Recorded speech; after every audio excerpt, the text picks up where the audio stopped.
অনেক দিন পর বেশ লাগছে বন ভ্রমণ। মাঝে মাঝে কাজের ফাঁকে এইসব জায়গায় এলে মন খুব ভালো লাগে। শুদ্ধ বাতাস, মাটির সোনা গন্ধ, পাখির কলতান, আহা।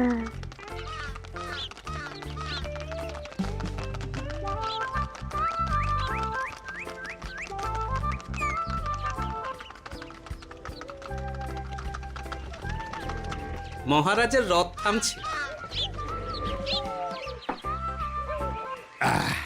আমরা এইখানে বসে আজ রাজকার্য পরিচালনা করব। মন্ত্রী, তুমি ঝটপট এখানে বসার বন্দোবস্ত করে দাও। আমি এক্ষুনি ব্যবস্থা করে দিচ্ছি মহারাজ। এই এখানেই আমাদের বসার জন্য ছাউনি করে দাও। এক্ষুনি করে দিচ্ছি মন্ত্রী মশাই। এরা বসার জায়গাটা করে দিক, ততক্ষণ আমরা একটু হেঁটে আসি।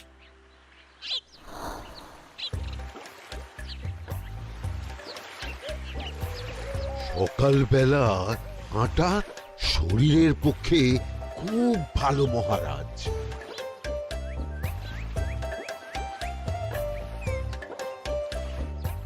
আগেকার দিনে রাজা মহারাজরা এই সব বনে মৃগয়া করতে আসতেন। মৃগয়া একদম ভালো নয় মন্ত্রী। তুমি জঙ্গলে আসছো অন্য প্রাণীদের মারতে।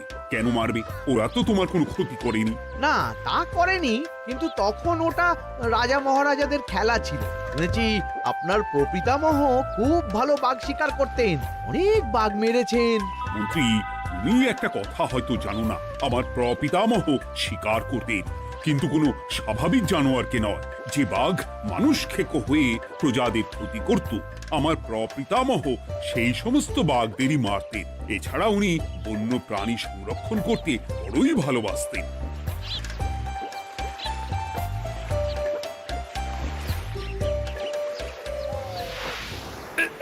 উফ, এটা আবার কি? এই এটা আবার কোথা থেকে উড়ে এলো? কোথাও তো ঝড় হাওয়া কিছুই নেই।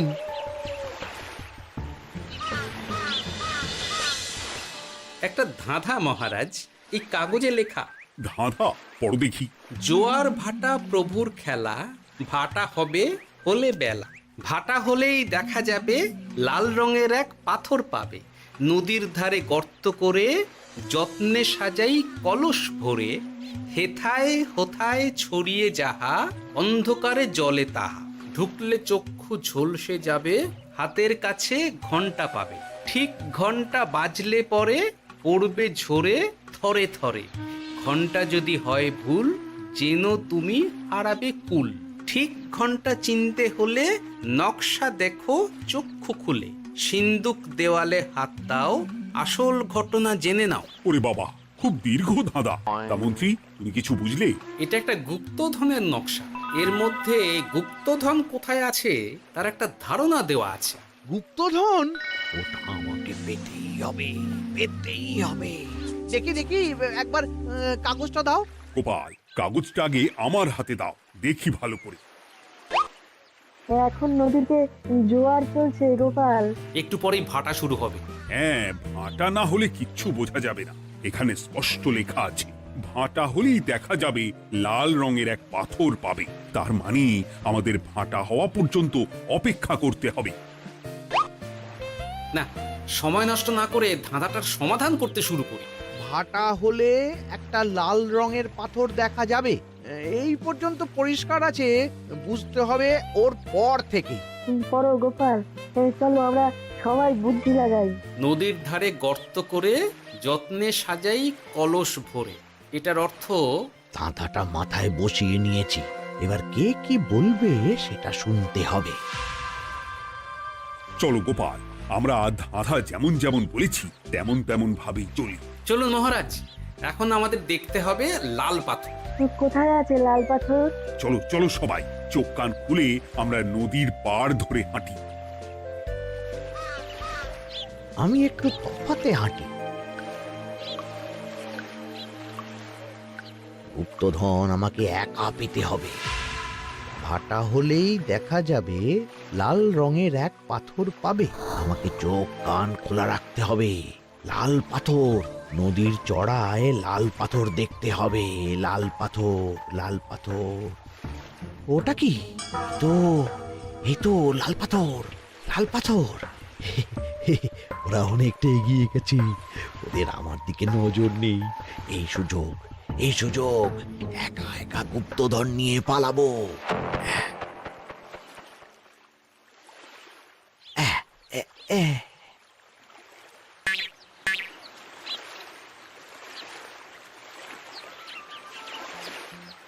কি গো, আমরা তো হেঁটেই চলেছি, লাল পাথর তো কই দেখতে পাচ্ছি না।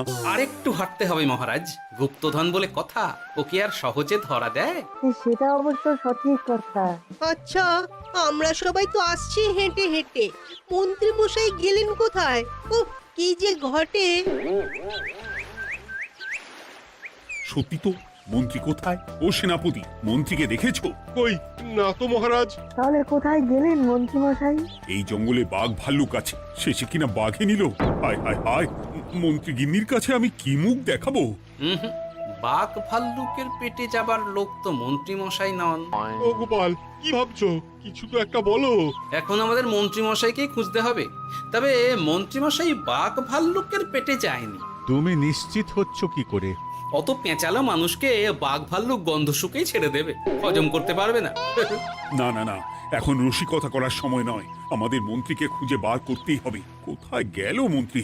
চলো চলো, গুপ্তধন মাথায় থাক, চলো মন্ত্রীকে খুঁজি। আহ, মন্ত্রী কোথায় গেল কে জানে। একবার পুরো ধাঁধাটা ঝালিয়ে নি।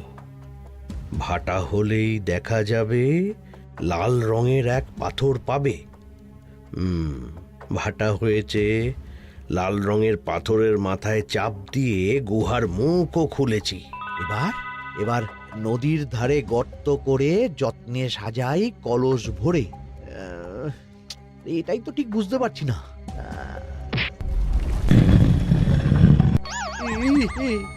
এই রে, এবার কি হবে? হ্যাঁ, মহারাজ, কোথাও একটা আওয়াজ হলো। এই, আওয়াজটা কোন দিক থেকে হলো? চলুন সামনে এগিয়ে যাই। আমার মনে হয় আওয়াজটা সামনের দিক থেকে এলো। আমারও তাই মনে হলো। তবে কি মন্ত্রী মশাই লাল পাথরের হদিশ পেয়ে গেছেন? আমাদের চোখে পড়লো না, অথচ মন্ত্রী মশাইয়ের চোখে পড়ে গেল। আসলে আমরা কথা বলতে বলতে গেছি, তাই নজরে পড়েনি। মন্ত্রী মশাই একা একা আমাদের পেছন পেছন আসছিলেন। উনি ইচ্ছে করেই আমাদের পেছনে পেছনে আসছিলেন। নিজে একা গুপ্তধন নিয়ে যেতে চেয়েছিলেন, এখন কোথায় আছেন কে জানে।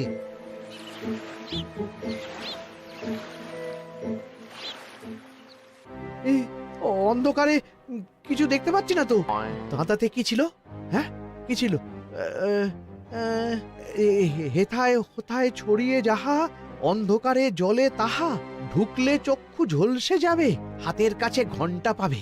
পেয়েছি পেয়েছি, ঘন্টা ঘন্টা ঘন্টাটা পেতে হবে। ঘন্টাটা ঘন্টাটা ঘন্টা। ভাটা হলেই দেখা যাবে লাল রঙের এক পাথর পাবে, নদীর ধারে গর্ত করে যত্নে সাজাই কলস ভরে, হেথায় হোথায় ছড়িয়ে যাহা, অন্ধকারে জলে তাহা, ঢুকলে চক্ষু ঝলসে যাবে, হাতের কাছে ঘন্টা পাবে। ঠিক ঘন্টা বাজলে পরে পড়বে ঝরে থরে থরে, ঘন্টা যদি হয় ভুল যেন তুমি হারাবে কুল। ঠিক ঘন্টা চিনতে হলে নকশা দেখো চক্ষু খুলে, সিন্দুক দেওয়ালে হাত দাও, আসল ঘটনা জেনে না। এবারে ভালো করে ঠান্ডা মাথায় ভাবতে হবে। ভাটা হলেই দেখা যাবে লাল রঙের এক পাথর পাবে। সেই লাল পাথরটাই তো খুঁজে পাওয়া যাচ্ছে না, অথচ মন্ত্রী মশাই খুঁজে পেলেন। আওয়াজটা কোথা থেকে আসছিল? এই কাছে পিঠে এই কোথা থেকে আওয়াজটা আসছিল।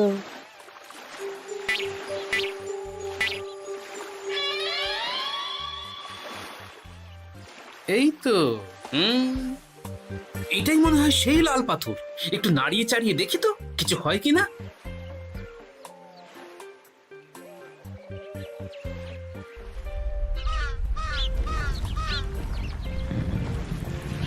এই তো, কাজ হয়েছে। এই তো সুড়ঙ্গ।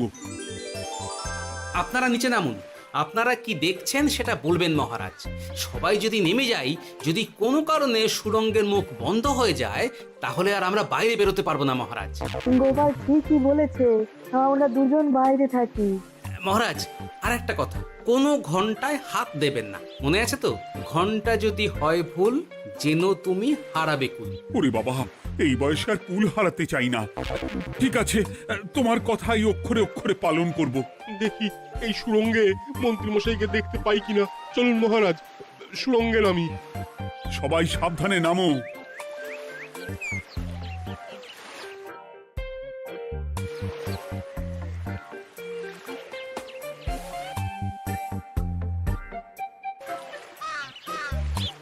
মহারাজ, ওখানে কি কি দেখতে পাচ্ছেন? ওখানে কি মন্ত্রী মশাই আছেন? না গোপাল, মন্ত্রীকে এখনো দেখতে পাইনি। শুধু আমি এখানে অজস্র পাথর দেখতে পাচ্ছি। পাথরে পাথরে ছয় লাভ, ছোট বড় অজস্র। পাথরগুলো বড় অদ্ভুত, কিরকম কিরকম মানুষ মানুষ গড়ন। লম্বা বেঁটে হরেক রকম। মানুষ মানুষ গরম, সেটা কি রকম? আর কিছু? কোনো কলসি কি দেখতে পাচ্ছেন? কলসি তো দেখতে পাচ্ছি না। মহারাজ, কলসি থাকতেই হবে, কারণ ধাঁধায় লেখা আছে নদীর ধারে যত্ন করে যত্নে সাজাই কলস ভরে। গর্তটা আসলে হলো সুড়ঙ্গ, কিন্তু কলস। মহারাজ, মহারাজ, এইদিকে এইদিকে একটা কলসের মতো কি যেন আছে। এইদিকে আসুন, এদিকে এদিকে। হ্যাঁ গোপাল, দেখতে পেয়েছি। এবার আমি যেরকম যেরকম বলবো সেই রকম সেরকমই করবেন। আমি বিজ্ঞানীকে নদী থেকে জল তুলে পাঠিয়ে দিচ্ছি। পাত্র কোথায় পাবে? আমাদের জল খাবার যে পাত্র আছে সেটা আনতে লোক পাঠাচ্ছি। ঠিক আছে। শুধু একটা কথা বলছি, আপনারা কেউই সুড়ঙ্গের ভেতরে কোনো কিছুতে হাত দেবেন না। কেন গোপাল? সব পরে বলবো, এখন আমি যা বলছি সেটা শুধু মনে রাখুন। সুড়ঙ্গের ভেতরে কিছুতে হাত দেবেন না। ঠিক আছে। প্রহরী, তুমি যাও, যেখানে আমাদের বসবার আয়োজন করা হয়েছে সেখানে গিয়ে একটা জলের পাত্র নিয়ে নদী থেকে জল ভরে নিয়ে এসো। গোপাল, মন্ত্রী মশাই কোথায় গায়েব হয়ে গেলেন? কোথাও গায়েব হয়ে যাননি বিজ্ঞানী, কোথাও গায়েব হয়ে যাননি উনি ওই সুড়ঙ্গের ভেতরেই আছেন। কিন্তু কেউ তো ওনাকে দেখতে পাননি। সম্ভবত পাথর হয়ে আছে। এখন কিভাবে পাথর হয়েছেন সেটা তো আমি বলতে পারবো না। সবটাই স্বপ্নের মতো লাগছে। ঠিক যেন স্বপ্নের মতো লাগছে। এই জীবনে সুরঙ্গ দর্শন হয়ে গেল। আমাদের পাতাল প্রবেশ। পাতালে আসিয়া আমি মনে মনে বলি, গুপ্তধন নিয়ে আমরা যেন সৎ পথে চলি। তোমার এখনো কাব্য আসছে সভাকবি? আসছে মানে কাব্যের সাথে আছে রোমাঞ্চ, করছে গা শীত, হচ্ছি আমি অধীর। মহারাজ, জল দিয়ে বিজ্ঞানীকে পাঠাচ্ছি। কি করতে হবে বিজ্ঞানীকে সব বলে দিয়েছি। তুমি ভেতরে আসবে না? আসবো ঠিক সময়ে। এখন আমি যেমন যেমন বলবো আপনি ঠিক তেমন তেমন করবেন। ঠিক আছে। বিজ্ঞানী, যেমন যেমন বললাম ঠিক তেমন তেমন ভাবে কলসিকে জল দিয়ে পরিষ্কার করবে। মনে রেখো, ধাঁধায় আছে কলসি সাজাই যতন কর। তুমি একটা কথা মনে রেখো বিজ্ঞানী, কোথাও হাত দিও না কিন্তু। ঠিক আছে গোপাল, তোমার উপস্থিত বুদ্ধির তুলনা নেই। আমি যাচ্ছি গোপাল। সাবধানে সাবধানে। মহারাজ, বিজ্ঞানী যাচ্ছে। সাবধানে নামো, সাবধানে। মহারাজ, এই কলসিটা কোথায়? ওই তো, একটু সাবধানে যাও।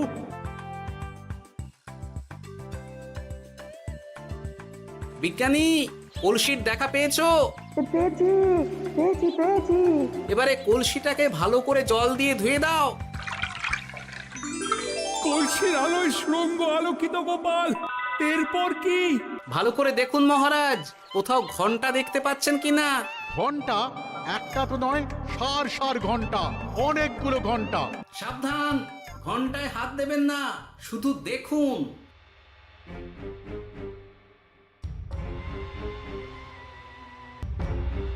মহারাজ, আমরা গুপ্তধনের খুব কাছে চলে এসেছি। তাই নাকি?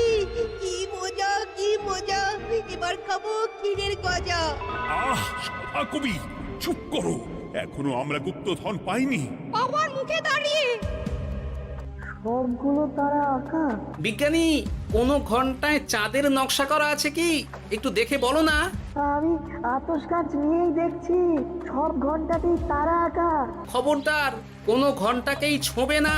ঠিক আছে, কোনো কিছু না ছুঁয়ে আমি দেখছি। পেয়েছি গোপাল, চাঁদ আঁকার ঘন্টা পেয়েছি। ওই ঘন্টাটা বাজাও, বাজাও।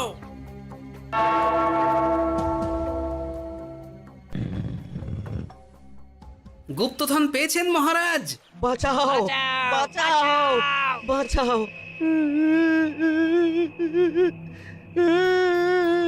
বাঁচান মহারাজ, বাঁচান বিজ্ঞানী, মহারাজ, মন্ত্রীর গলা পাচ্ছ না? মহারাজ, আমি পাথর হয়ে আছি, আমাকে মানুষ করুন মহারাজ। তুমি তো মানুষই ছিলে, হঠাৎ করে পাথর হলি কেন? মহারাজ গুপ্তধন পেয়েছেন? পেয়েছি, তার সাথে মন্ত্রীকেও পেয়েছি। মন্ত্রী এইখানে কোথাও পাথর হয়ে দাঁড়িয়ে আছে। দাঁড়ান মহারাজ, এবার আসছি। সাবধানে এসো। আমি ভেতরে যাচ্ছি, বুঝলে? যদি কোনো কারণে দেখো পাথরটা গুহার মুখটা আটকে দিয়েছে, অমনি তোমাদের কাজ হলো পাথরটাকে ছুঁয়ে ফেলা, বুঝলে? ঠিক আছে গোপাল দাদা। আমার মনে হয় বিপদ আর কিছু ঘটবে না, তবুও সাবধানের তো মান নেই। ঠিক আছে, তুমি নিশ্চিন্তে ভেতরে যাও। বাঁচাও, আমাদের বাঁচাও, আমাদের সবাইকে মানুষ করুন। আমাকে মানুষ করুন মহারাজ। আপনাকে তো মানুষ করা হবে মন্ত্রী মশাই। আগে বলুন আপনি পাথর হলেন কি করে? ও, মনে পড়েছে ধারার শেষ লাইন, সিন্দুক দেওয়ালে হাত দাও, আসল খবর জেনে না। সত্যি গোপাল, তুমি না থাকলে এই এত কিছু আমাদের সবার কাছে অজানাই থেকে যেত।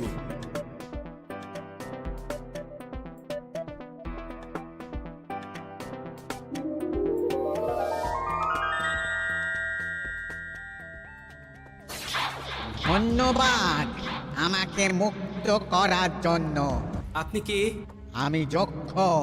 আমাকে এই ধন সম্পত্তি পাহারা দেওয়ার জন্য এক ডাকাত দলের সর্দার যক্ষ করে রেখেছিল। আমি 100 বছর ধরে এইখানে যক্ষ হয়ে আছি। আমি তোমার জন্য মুক্ত হলাম গোপাল। এই সম্পত্তি তোমার গোপাল। সম্পত্তি নিয়ে আমি কি করব? আমি এই সব সম্পত্তি মহারাজকে দান করলাম, রাজ্যের অনেক কাজ হবে। তুমি ধন্য গোপাল, তুমি ধন্য। এবার আমার যাবার সময় এসেছে, আমাকে যেতে হবে। যাবার আগে এই পাথরগুলোকে মানুষ করে যান। এরা সব লোভী।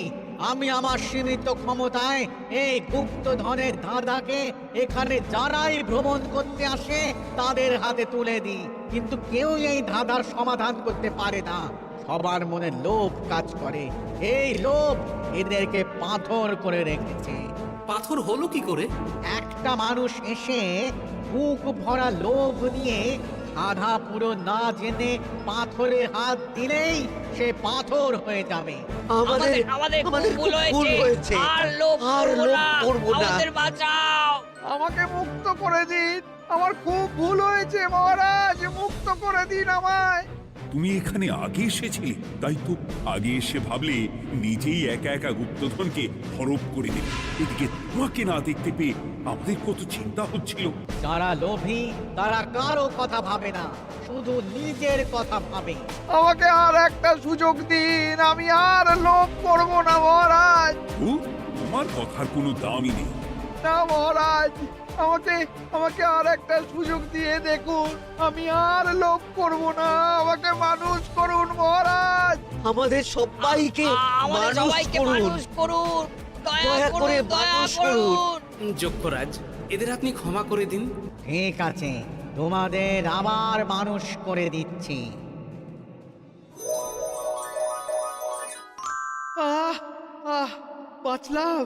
বাঁচলাম। এই রকম বারবার বাঁচা যাবে না কিন্তু। এবার সাপ ব্যাং যাই হবে না কেন ওইভাবেই থাকতে হবে, এই আমি বলে দিলাম। এবার আমার মুক্তি। মুক্তি নেবার আগে আরেকটা প্রশ্ন, যে ডাকাত সর্দার তার সম্পত্তিকে রাখার জন্য আপনাকে যক্ষ বানিয়েছিল, এই সম্পত্তি তো তাদের, আমরা তো নিতে পারি না। লোভ বড় খারাপ গোপাল, অতিরিক্ত লোভ মানুষকে পশু করে দেয়। ওই ডাকাত দল এই সম্পত্তির জন্যে সবাই কাটাকাটি করে মরে গেছে, কেউ আর বেঁচে নেই। সুতরাং এই সম্পত্তিতে তোমার অধিকার আছে, এই সম্পত্তি তুমি গ্রহণ করো। নিলাম আমি, কিন্তু এই সম্পত্তি মহারাজকে আমি দান করলাম। ডাকাত দল জনগণের সম্পদকে লুঠেই তো সম্পত্তি বানিয়েছে, তাই আমি জনগণের কাজে লাগবার জন্যই এই সম্পত্তি মহারাজকে দিলাম। সাধু সাধু গোপাল, তোমার জয় হোক। এবার তাহলে আমি যাই, তোমরা সবাই সুখে থেকো আর ভালো থেকো। গোপাল, তোমার তুলনা হয় না। তোমার ঋণ আমি কোনোদিন শোধ করতে পারবো না। তুমি কৃষ্ণনগরের জন্য যা করলে তা ইতিহাসে লেখা থাকবে। না মহারাজ, আমি এমন কিছু করিনি, এই কাজ সবাই করবে। জয় গোপালের জয়, জয় গোপালের জয়, জয় কৃষ্ণনগরের জয়। জয় কৃষ্ণনগরের জয়। হাসির রাজা, জ্ঞানের রাজা, রসিক রাজা।